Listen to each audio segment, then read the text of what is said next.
Arctic sea ice reached its annual minimum extent September 19th, and again September 23rd, 2018. NASA works with the National Snow and Ice Data Center to track sea ice in the Arctic. Each year, it grows to a maximum extent through the winter and shrinks to its minimum extent at the end of summer. This year's minimum sea ice extent reached 1.77 million square miles. It's tied with 2008 and 2010 as the sixth lowest Arctic sea ice minimum since consistent satellite records began.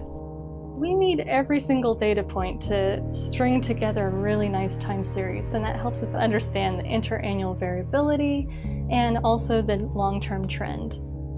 NASA has been observing changes in the polar sea ice covers for more than 40 years. NASA studies the Arctic and Antarctic sea ice covers in several ways. So with NASA's Operation Icebridge, it's an airborne mission. They'll fly every spring over the sea ice cover. And another way that we measure sea ice is using passive microwave. So this is an instrument that can see through clouds essentially and tells us where the ice is. In addition to the 40-year passive microwave record, a new NASA satellite called ISAT-2 will provide a new and important collection of sea ice observations.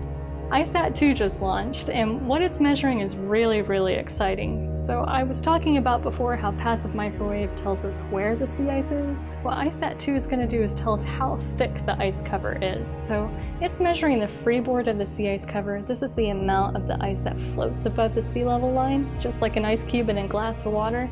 And we can use that to calculate how thick the underlying ice is. Thickness is an important measure of sea ice health, and studying it helps scientists understand how the Arctic is changing. We're seeing a decline in sea ice thickness and sea ice age, meaning that the ice is no longer perennial, but it's transitioning more to a seasonal type of ice, and also in its extent. There are two types of ice in the Arctic. There's old ice and young ice. Perennial ice being the stuff that lasts multiple years, and then seasonal ice, the stuff that melts back every summer. And so there are some pretty big differences between those two ice types. Starting with the seasonal ice, this is ice that forms when the ocean freezes, so it actually has salt in it. It's very saline because it's forming from seawater.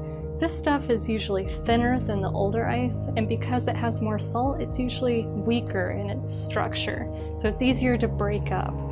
For the older ice, this stuff's a lot thicker, a lot fresher, and stronger, so it has more resilience during the summer melt season than thinner ice.